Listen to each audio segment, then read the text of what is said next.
Snap. So you can tell where my audio is at, and I'm going to read another one of these questions and let the highest speak through me, because that's the faith that I choose to have. Here we go. This is the question. I haven't read it yet. I had a wonderful person in my life for over 2 years who practiced nothing but honesty, integrity, and encouragement of my self-worth. Okay, that sounds like a solid relationship right there. I doubt there was nothing but that is delusionally optimistic, and I respect that, because I've been known to be delusionally optimistic myself. I imagine that we're human and there was more than that, but here we go.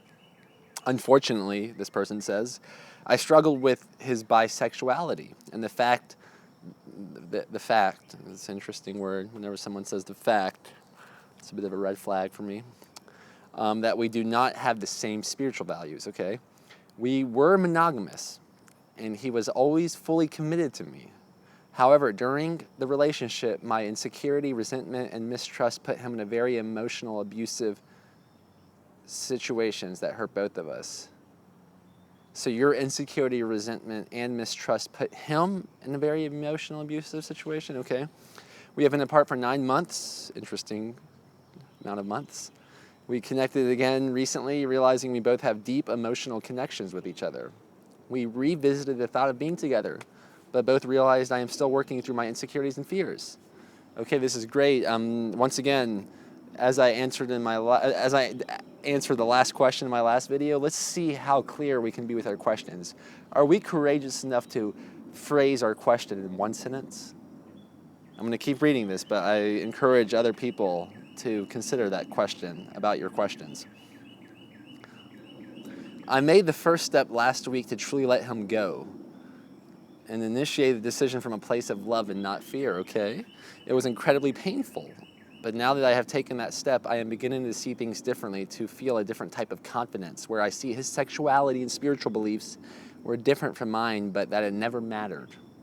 I have never experienced never. Anytime we say never, always, fact, I want us to realize, once again, to remind us that maybe we're being a bit delusional, and that's okay. I believe maybe that we're all delusional in some ways. Let's just err on the side of delusion that aids us in this journey of life. I have never experienced such spiritual growth than I have with him, and I have never felt more loved and valued than we were together. Here's the question. We got a question. It's coming, allegedly. Now I am questioning how I came to these shifts of perspective, and although I am holding true to our commitment not to contact each other, so you're committed not to contact each other? Interesting. I am wondering if he is the right man for me, after all, okay? Maybe spiritually and sexually and sexuality do not have to mean that we are compatible for each other. I know for a fact, another fact, so we have facts here, allegedly, that he had never doubted or swayed from wanting to be with me. All right, well, firstly, for me, this question comes off very biased, and I'm having a challenging time understanding the actual question already, and which is cool. It gives me something to think a little deeper on. But if you know for a fact that he never doubted, is that what I heard?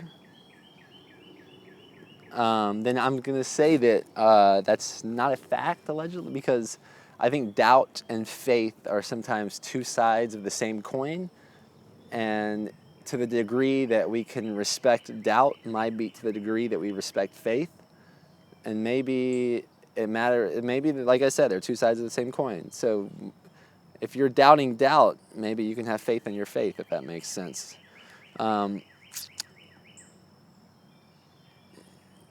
I know for a fact that he never doubted. That's not a fact. I'm just going to be bold and say I apologize, but I don't believe you. He never doubted, and I don't really apologize for that, or swayed from wanting to be with me. But I held a lot of prejudices and resentment that he was never going to be a straight Christian guy I dreamed about. Now I am wondering if that had been shallow and not embracing love when I saw it. Thank you for reading. I know this is heavy and long. I really appreciate you wading through it. I have never done something like this before. Yeah, I really appreciate your courage in telling me your story, but Deanna, did you hear the question? Because once again, I'm not sure if I heard the question. You said, here's the question, and I don't see a question mark, actually. Yeah, I didn't hear it. All right, so what I'm going to do is I'm going to use this example once again. That please, if I was going to be delusional enough to pretend to know what a question is, that if you're going to ask me or anyone a question, see if we can ask it in a very crystal clear, unbiased, unleading, without the stories and the fluff type of way. Can I ask a question in a super crystal clear way, in an unbiased way, and what I imagine to be the most objective way?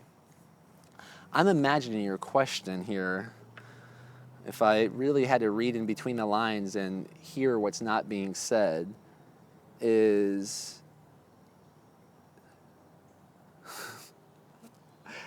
are spirituality and sexuality intertwined? Is that your question? And if that's the question, I'll pretend that's the question that I'm hearing, that I believe, yes, that I believe that sexual energy is in everything. It's in plants, it's in animals, it's in humans, that it is what reproduces life, that it is one of the most powerful forces on earth.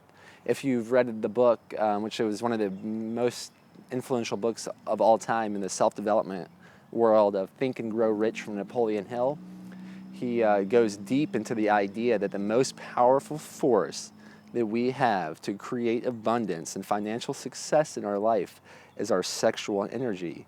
And that means to be able to harness and transmute our sexual energy into the way that we do business and into the way that we do everything. Are we just leaking our sexual energy like wild animals and just getting off in any way that we can?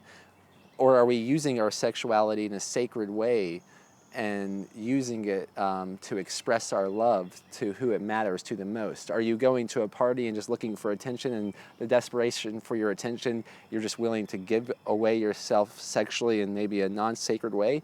Or are you going to transmute and save that sexual energy for someone that you deeply care about, that you want to explore different depths of love with this person, different depths of self-acceptance through self-expression, to be fully seen, to be fully naked, if you will, literally and metaphorically, to be seen without any facades or clothes? And Deanna, you keep nodding your head, so I obviously have a biased camera woman here. That's an interesting thing for me to shoot a video with, but this is breaking normal, so I can ask for feedback from the camera woman, since well, she's... You're speaking so fast, I don't know how to interrupt. Like, there's no pause, literally.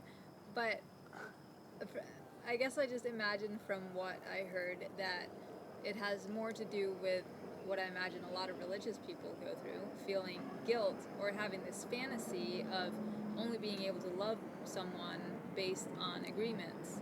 And so what I heard her feeling guilty about, maybe this guy that's not her perfect Christian guy is actually someone that she really loves, but thinks that maybe he's not because they don't have the same values. So I think it's more the agreement-based connection that would be worth touching on. Okay, so what I'm hearing Deanna here you ask without asking potentially is, can you love someone that believes differently than you do religiously? And I would say yes, I do that. And I believe that almost every great spiritual or religious leader had to step into that, had to realize that, use Jesus for an instance.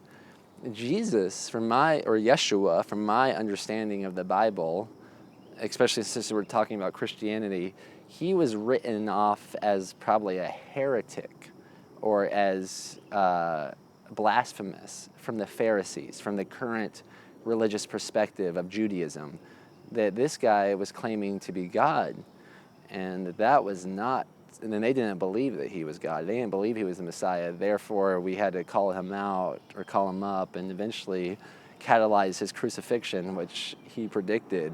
So, yeah, I don't think it's important for y'all to agree on everything religiously in order to love each other. I don't think it's even important for you to agree on anything religiously for you to love them.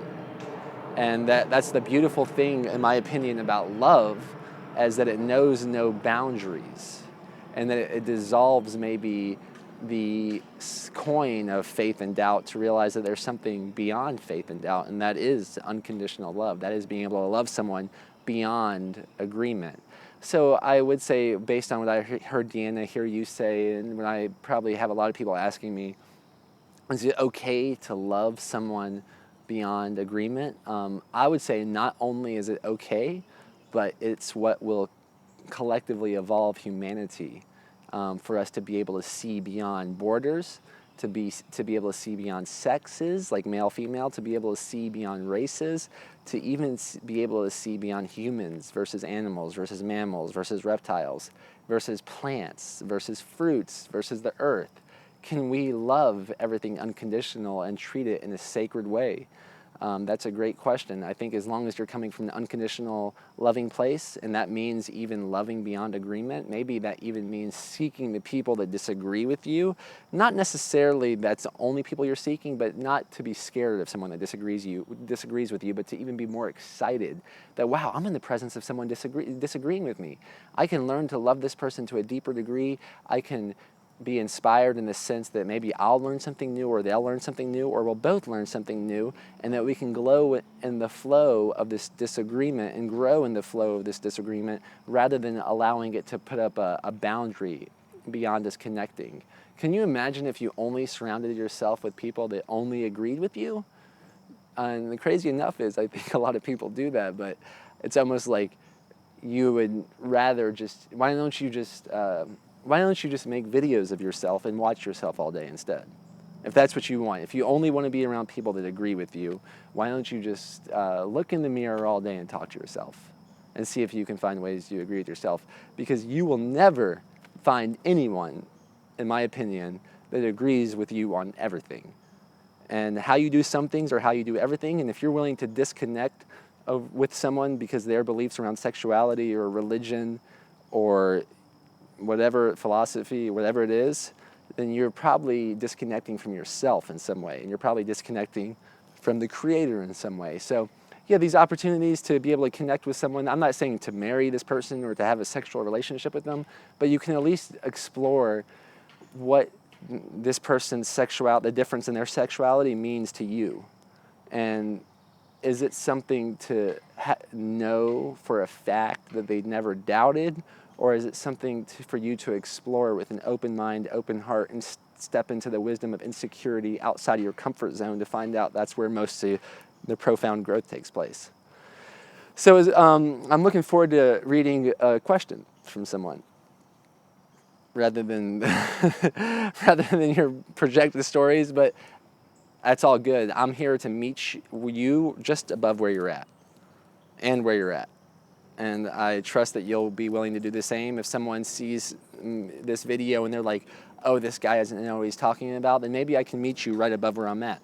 Because I love surrounding myself with people that challenge me and that are willing to catalyze me into the next level of wisdom and understanding. And if you think you have that to offer, hit me up. If you want me to answer a question, please actually ask me a question. And the less stories, the better. That way we can get right to the answer. That way we can get right to it, because as you can see, the last two questions, were they really questions? And I believe the people that are courageous enough to ask for what they want without being attached to getting it will most likely get something even better than they may have anticipated. That being said, see you on the next video. Like, comment, share this video, do all those things that help spread the message of unconditional love and loving beyond agreement and breaking normal. Peace in. Deanna took that, as I answered that question, as not to engage with someone sexually or relationally that doesn't agree with you religiously, and that's obviously not what I meant, if that's how it came off, because I am married to a person that has different religious and sexual beliefs than I do, and it has been one of the most growth-inducing relationships in my life, and I believe that's actually what creates our polarity and chemistry. And I do believe, if you've seen my previous videos, that chemistry sometimes is one of the most important things of a long-lasting relationship, along with compatibility and communication. So let's work on those 3 C's, and let's let go of the 4 F's of fighting, flighting, freezing, and facading, and rather get fun, comfortable with our disagreements and evolve together, because they're a place that we can learn to love to a deeper degree from. Was that more understandable, Deanna? Thank you for being an awesome coach, mentor, wife, and Sexy Lily. Run, guan, guan, guan. Run, guan, guan.